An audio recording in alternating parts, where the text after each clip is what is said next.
क्या हाजी जी नजर नहीं आते? हाजी जी नजर एक काम मुझे खाता खेड़ी के अंदर गिनवा दो, मुझे खाता खेड़ी पूरी में। राहुल गांधी को बनाओगे प्रधानमंत्री। चुनाव आयोग पर भरोसा नहीं है क्या? बिल्कुल नहीं है। देखिए, हमें चुनाव आयोग पे पूरा भरोसा है, ईवीएम मशीन पे हमें भरोसा बिल्कुल नहीं है। अगर ब्लेड पेपर से चुनाव कराया जाए तो कहीं भी भाजपा के अगर कहीं 400 आ रही है ना, वहाँ 100 पे चिमट जाएगी। पुलिस कमिश्नर इतना बड़ा बम्बई का पुलिस कमिश्नर बोल रहा है कि आप वोट दो या ना दो, जीतेगा तो मोदी ही। यहाँ पर गठबंधन जीतेगा और कोई नहीं जीतता। लोकसभा चुनाव का आगाज हो चुका है और सहारनपुर की अगर जनता की बात की जाए तो मियां जी का मूड क्या है जानना बेहद जरूरी होगा, क्योंकि मुस्लिम समुदाय के सारे भाई इस वक्त हमारे साथ हैं, नवाज के बाद निकले हैं। इनसे जानेंगे किस तरह से अब की बार मियां जी किसकी नैया पार लगाने वाले हैं। चचा क्या नाम है? इरफान जी, किसकी नैया पार लगा रहे हैं अब की बार? देखो जिसकी जो जनता जिसे कहेगी उसे लगा देंगे। जनता नहीं, आप किसको वोट करने जा रहे हैं? आपका तो यह पंजे पर लगा मोहर। पंजे पर वोट लगेगा। साइकिल से दिल भर गया है। ये साइकिल कहाँ? अखिलेश भैया से दिल भर गया है क्या? नहीं तो वो तो साइकिल पर आए, को तो उसे ही देना है वोट, उसे ही देना है। क्या नाम है भाई साहब आपका? आरिफ। आरिफ भाई, क्या कहना है अब की बार किसकी तरफ रुझान रहने वाला है? मियां जी का मूड क्या है? सहारनपुर की अगर जनता की बात की जाए, यानी सहारनपुर की अगर बात की जाए तो मियां जी का मूड क्या है? गठबंधन के साथ। गठबंधन की सरकार। मोदी भाईजान से क्यों इतने बसते हुए नजर आ रहे हैं? नहीं, मोदी भाई भी सही है जी। मोदी भाई ठीक है, फिर गठबंधन की तरफ मियां जी क्यों बढ़ते हुए नजर आ रहे हैं? क्यों नैया पार लगाना चाहते हैं? हम इमरान के साथ है जी, इमरान गठबंधन के साथ है। इमरान के साथ हैं। क्या नाम है भाई साहब आपका? खुर्शीद अहमद। खुर्शीद भाई, क्या कहना है अब की बार मियां जी किसकी नैया पार लगा रहे हैं? गठबंधन के साथ है। गठबंधन के साथ। एक तरफा अगर बात की जाए, सहारनपुर की जनता की बात की जाए तो गठबंधन से कौन प्रत्याशी है यहाँ पर? इमरान मसूद जी। इमरान मसूद। और बसपा की बात की जाए तो माजिद भाई को क्या पार नहीं लगाएंगे? बसपा के पहले प्रत्याशी को भी आजमा के देख लिया।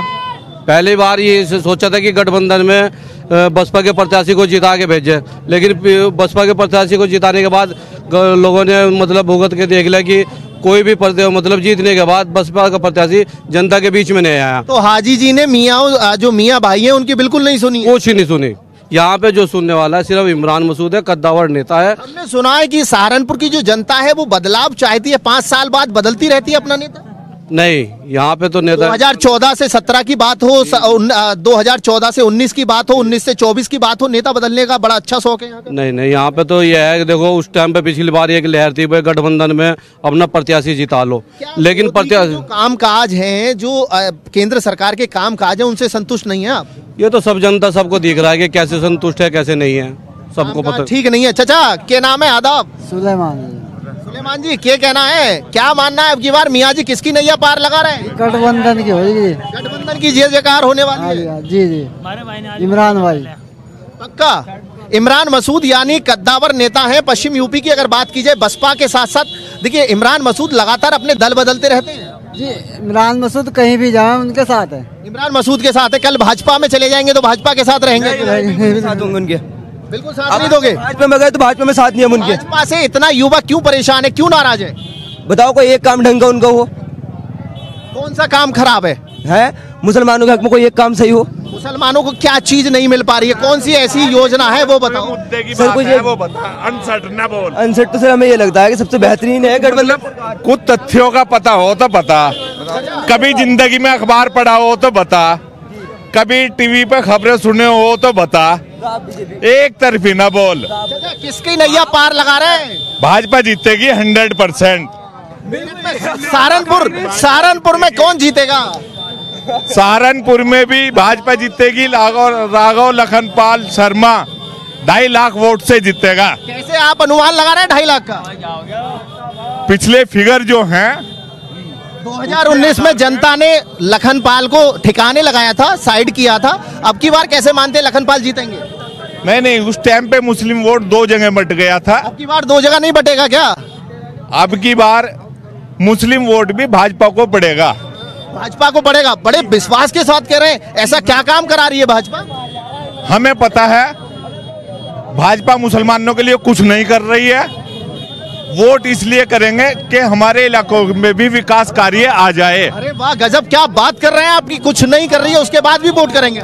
इसलिए वोट करेंगे कि उसे भी लगे कि यहाँ से हमें वोट मिलता है, इन इलाकों में भी पैसा भेजा जाए। तो माना जा सकता है कि सबका साथ सबका विकास भरपूर चल रहा है, लेकिन मुस्लिम बस्तियों में नहीं। भाजपा ने मुस्लिम इलाकों के लिए कुछ नहीं किया, लेकिन अब की बार मुस्लिम भाजपा को वोट करेगा, इसलिए कि कुछ पैसा मुस्लिम इलाकों में भी आ जाए। देखिए, ये अगर सहारनपुर की जनता की बात की जाए, मियां भाइयों की बात की जाए, तो उन्होंने साफ तौर पर कहा है कि अब की बार मुस्लिम भाजपा के लिए वोट करेगा, क्योंकि जिस तरह से पक्षपात का विकास चल रहा है उसकी अगर बात की जाए तो लोग यहाँ पर विकास से संतुष्ट नहीं है, क्योंकि विकास मुस्लिम इलाकों में नहीं हो रहा है। क्या नाम है भाई साहब? भाई साहब, मेरा नाम सादाब अंसारी है।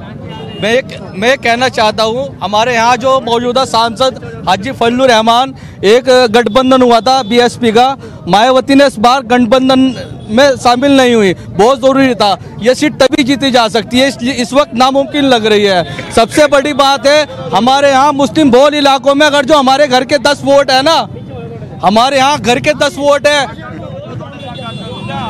हमारे यहाँ अगर जो घर के 10 वोट है ना भाई साहब, तो 10 में से जो है ना 3 की पर्ची आएगी, 7 गैप हो जाएगी, इसलिए हमारी वोट परसेंटेज गैप रहेगी।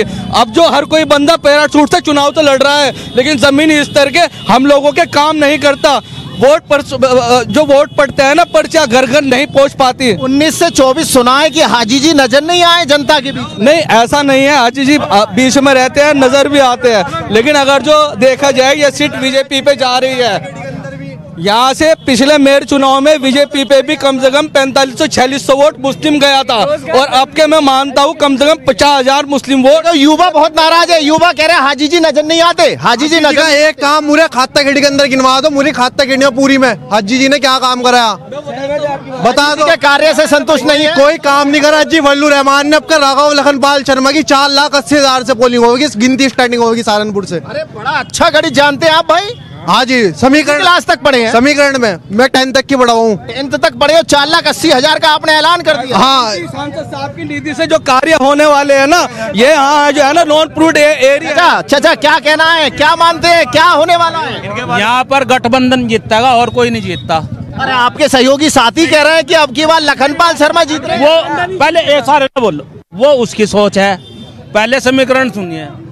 बहुजन समाजवादी पार्टी जो है बहुजन है, मायावती को जो है ऑफर दिया गया प्रधानमंत्री का, समझ लो बात। अब मुस्लिम अनपढ़ नहीं रहा, अनपढ़ जरूर है, समझदार है। मुस्लिम समझदार हो चुका है अब की बार अगर बात की जाए। उसकी वजह यह है कि बहन जी को उसे जो है क्या नाम प्रधानमंत्री का ऑफर दिया गया, उसने वो भी ठुकरा दिया, और बहुजन समाजवादी पार्टी वहां पर टिकट दे रही है मुस्लिम को हराने के लिए। जहाँ मुस्लिम गढ़ है, मुस्लिम गढ़ में मुस्लिम को हराने के लिए टिकट दिया जा रहा है, वरना कहीं भी नहीं दिया जा रहा। सहारनपुर का समीकरण क्या कह रहा है? मुस्लिम मियाँ की बात की जाए, मियाँ भाई की बात की जाए, तो किसकी नैया पार लगाने वाला है? गठबंधन। मियाँ भाई गठबंधन पे जाएगा, खुल के गठबंधन पे खुल के जाएगा। उसकी यह वजह होगी, मायावती का समीकरण देख लिया सबने, मुस्लिम सब देख रहे हैं कि ये सिर्फ भाजपा के साथ है, इसलिए से वोट। मायावती भाजपा के साथ। चाचा क्या कहना है, क्या है मियाँ भाइयों का मूड? भाई मियाँ भाइयों का जो है सबको देख लिया वोट, कोई कुछ नहीं कार्य करवाता।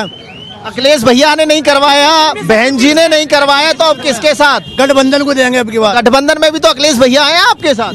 पंजाब में लगाओगे सीधा राहुल गांधी को बनाओगे प्रधानमंत्री। राहुल गांधी को प्रधानमंत्री? अरे वाह, गजब, क्या बात कर रहे हैं आप। बहुत दिन के बाद आया इसका नंबर, बहुत दिन बाद नंबर आया जी। विधानसभा जो है गठबंधन तो विधानसभा चुनाव में भी हुआ था, पता लगा मुस्लिम एक तरफा अखिलेश भैया पे पड़ गया और उसका यादव वोट बीजेपी पे चला गया। इसलिए मैं कहना चाहता हूँ एक तरफा मुस्लिम वोट जो है ना बीजेपी पे पड़े, ताकि हमारे क्षेत्र के अंदर विकास हो। केंद्र में बीजेपी है और प्रदेश के अंदर भी है, क्योंकि मैं आपको बता देना चाहता हूँ कि हमारी जो है ना, अगर जो 10 वोट है, 10 में से 3 पर्ची आएगी और 7 पर्चा घर में नहीं आनी, क्योंकि जमीनी। क्यों नहीं आएगा? 7 पर्ची क्यों नहीं आती है? वोटों पर ध्यान क्यों नहीं देते हैं आप? कोई भी नेता जमीनी स्तर से काम नहीं करता, हर कोई जो है टिकट जो है पैसे दे के लाने का काम तो करता है। आप बताइए, आप भी समीकरण बताइए। आप कह रहे हैं कि भाजपा को वोट करेंगे, एक तरफा भाजपा जीतने वाली है, काम नहीं कर रही, फिर भाई देखो प्यार से सुनो। बंबई के पुलिस कमिश्नर सत्य प्रकाश जाट, जिन्होंने चौधरी अजीत सिंह को हराया था, सतपाल सिंह, उन्होंने, मैंने उनका टीवी पे इंटरव्यू देखा, उन्होंने कहा कोई वोट करे या ना करे, जीतेगा तो मोदी ही। अरे ऐसा वजह क्यों है भाई, मोदी कैसे जीत जाएगा? जब पुलिस कमिश्नर, इतना बड़ा बम्बई का पुलिस कमिश्नर बोल रहा है कि आप वोट दो या ना दो, जीतेगा तो मोदी ही, बस यही हमारे समीकरण हैं। तो आपको लगता है कि अगर किसी ने कह दिया तो दूर के ढोल सुहावने लग रहे हैं आपको? क्या नाम है छोटू? मोहम्मद मुजम्मिल। मुजम्मिल भाई, युवाओं का क्या मानना है? युवाओं की अगर बात की जाए, लोकसभा चुनाव में बड़ी महत्वपूर्ण भूमिका रहने वाली है अब की बार। देखिए, हमारा मतलब कहने का असल मकसद ये है कि हमें ये नहीं, विकास नहीं चाहिए, हमें एजुकेशन चाहिए। अगर हमारे पास एजुकेशन नहीं मिल रही क्या? एजुकेशन है, लेकिन आज एजुकेशन सबसे ज़्यादा महंगी हो चुकी है। आज आपका रिकॉर्ड उठा के देखिए आप, हमारे सहारनपुर का लॉर्ड महावीरा एजुकेशन सबसे ज़्यादा हाई लेवल पे आ रही है। मतलब जो लो क्लास फैमिली है, हम उसको बात कहेंगे। गरीब लोग पढ़ नहीं पा रहे हैं, कहने का मतलब नहीं पढ़। मैं आपको एग्जांपल दे सकता हूँ, यहाँ पे खड़ा हुआ, आप लोग उधर चलिए, कोई भी बच्चा, आज छोटे छोटे बच्चे काम करे, क्या सरकार को एजुकेशन को लेके फैसला नहीं करना चाहिए? आज दिल्ली के अंदर जाओ आप, हम वहाँ पे स्कूल के अंदर हमने बहुत एडमिशन कराए, अदरवाइज आप वहाँ पे देखोगे तो सुकुरताल में भी एक कॉलेज बन रहा है, विश्वविद्यालय बन रहा है। देखिए, हम मानते हैं विश्वविद्यालय बन रहा है, किसके लिए बन रहा है बताएं? सबके लिए बन रहा है। उसमें कौन युवा नहीं पढ़ने जाएगा? युवा को कितना रोजगार मिल गया है? रोजगार तभी मिलेगा ना तब पढ़ोगे। 10वीं पास आपका भाई बता रहा है, मैं आंकड़े सिखा रहा, 4,80,000 से लखनपाल जीत रहे हैं, क्यों बता रहा है? देखिए, मैं उसको नहीं कह सकता उसका आंकड़ा क्या है, बट हम बैलेट पेपर, अब ये ईवीएम है, ईवीएम को हटाओ, बैलेट पेपर दिख जाएगा। जिस राज्य में कांग्रेस की सरकार बनती है वहाँ सवाल खड़ा नहीं होता ईवीएम पर। भाजपा सरकार और कांग्रेस सरकार आओ ना भाई, ऊपर की सीट में आओ ना। ऊपर की कौन सी सीट में आना चाहिए? अब आ रही है, ये जो अब आ रही है इसमें आओ ना। भाजपा का आपको लगता है लोकसभा चुनाव बैलेट पेपर से होना चाहिए? बिल्कुल होना चाहिए। सरकार टेक्निक ला रही है, नहीं अगर केंद्र की बात की जाए, चुनाव आयोग पर भरोसा नहीं है। टेक्निक चलाई थी उन्होंने, टेक्निक बंद कर दी। चुनाव आयोग पर भरोसा नहीं है क्या? बिल्कुल नहीं है। देखिए, हमें चुनाव आयोग पे पूरा भरोसा है, ईवीएम मशीन पे हमें भरोसा बिल्कुल नहीं है। ईवीएम पर भरोसा नहीं है? ईवीएम पे भरोसा नहीं है। चाचा क्या मानते हैं? बताओ भाई, तू यकीन नहीं है भैया, यकीन नहीं है। तो अब की बार मियाँ जी का मूड बिगड़ता हुआ नजर आ रहा है। भाजपा पे जाएगा, बीजेपी पे। भाजपा पे जाएगा अब की बार मियाँ जी, क्यों जाएगा? भैया मतलब ये भाजपा है, अच्छा काम किया भाजपा ने, गरीबों को क्या अच्छा काम बताइए ना। गरीबों को मकान दे रही भाजपा, राशन दे रही है, राशन दे रही है भाजपा, सबको एक तरफा विकास कर रही भाजपा। नहीं भैया, अरे सुरक्षा बहुत अच्छी दे रही, लड़कियां बिल्कुल रात दिन फिर रही। कानून अच्छा है, बहन बेटियां सुरक्षित है। कानून एक नंबर कानून भैया। अरे आपकी बहन बेटी सुरक्षित नहीं है? उत्तर प्रदेश के अंदर हर घंटे 10 लड़कियों का होता है रेप हो रहा है। कौन सा आंकड़ा उठा? प्रदेश के अंदर है ना, कहाँ हो रहा है? आपके साझा यहाँ की सहारनपुर में कितने बलात्कार हो रहे? दिल्ली में नहीं होया था, कल जो रेप होया, कल दिल्ली में होया था, कल रेप छोटी बच्ची के साथ जो होया। अरे दिल्ली की कहाँ चाचा, यूपी में जी रहे हैं आप, सहारनपुर में दंगा राज्य हुआ। केजरीवाल तो अंदर है ना, तो सेंटर में सरकार किसकी है? वही ऊपर की है भाई। जी बताइए, तो सरकार किसकी है? ऊपर की। किसकी सरकार है? किसकी? मोदी जी की आएगी। ऊपर की सरकार क्यों आएगी? बार बार आप ये कह रहे हैं, आपका मूड क्या है? आप किसको वोट करने जा रहे हैं? भाई मेरी बात सुनो, देखो ईवीएम से होना चाहिए चुनाव। ईवीएम से नहीं होना चाहिए, आपका क्या मानना भाई जी? ईवीएम से चुनाव नहीं होना चाहिए? नहीं, ईवीएम से तो चुनाव ना होना चाहिए। चुनाव आयोग की जो निष्पक्षता है वो कटघरे में खड़ी है। चुनाव आयोग विपक्ष को मिलने का टाइम नहीं दे रहा है। वीवीपैट की जो पर्चियां हैं उनका मिलान करने के लिए चुनाव आयोग तैयार क्यों नहीं है? प्रधान जी, ईवीएम पर सवाल खड़ा हो रहा है। ईवीएम तो पहले से ही है, पहले राज्य में कांग्रेस की सरकार बनती है, वहाँ सवाल खड़ा नहीं होता। देखो मेरी बात सुनो आप, अगर बैलेट पेपर से चुनाव कराया जाए तो कहीं भी भाजपा के अगर कहीं 400 आ रही है ना, वहाँ 100 पे सिमट जाएगी। भाजपा 100 पे सिमट 100 पे बिल्कुल समाप्त हो। आपका क्या मानना है चाचा? हमारा कोई मानना नहीं है। देखिए मियाँ जी, इस वक्त अगर बात की जाए तो इस वक्त हर कोई व्यक्ति ये चाहता है कि बैलेट पेपर से चुनाव हो। हम भी यही चाहते हैं, पूरी प्रजा बैलेट पेपर से चाहती है, सब बैलेट पेपर से चाहती है चुनाव। बैलेट पेपर से। क्या नाम है? अमजद भाई, मियाँ जी का मूड क्या है? 24 चुनाव का आगाज हो चुका है भाई। बैलेट पेपर से चुनाव होना चाहिए। सहारनपुर में किसकी जीत होने जा रही है? गठबंधन की। गठबंधन जीतेगा? गठबंधन और कुछ नहीं, बिल्कुल गठबंधन जीतेगा। तो देखिए, कहा जा सकता है कि सहारनपुर में मियाँ जी का मूड चारों तरफ बदलता हुआ नजर आ रहा है। किसी का कहना है कि गठबंधन जीत की तरफ है, तो किसी का कहना है कि यहाँ पर जो बीजेपी कैंडिडेट है उसकी जीत नजर है। लेकिन कहा जा सकता है कि जनता की अगर बात की जाए, सरकार के कार्यों को लेकर के जिस तरह से बदले की भावना से यहाँ पर विकास चल रहा है, मुस्लिम भाइयों का कहना है कि सरकार को वोट देने से कहीं ना कहीं हमारे क्षेत्र में भी विकास होगा। सहारनपुर से अतुल शर्मा की रिपोर्ट, न्यूज़ 1 इंडिया।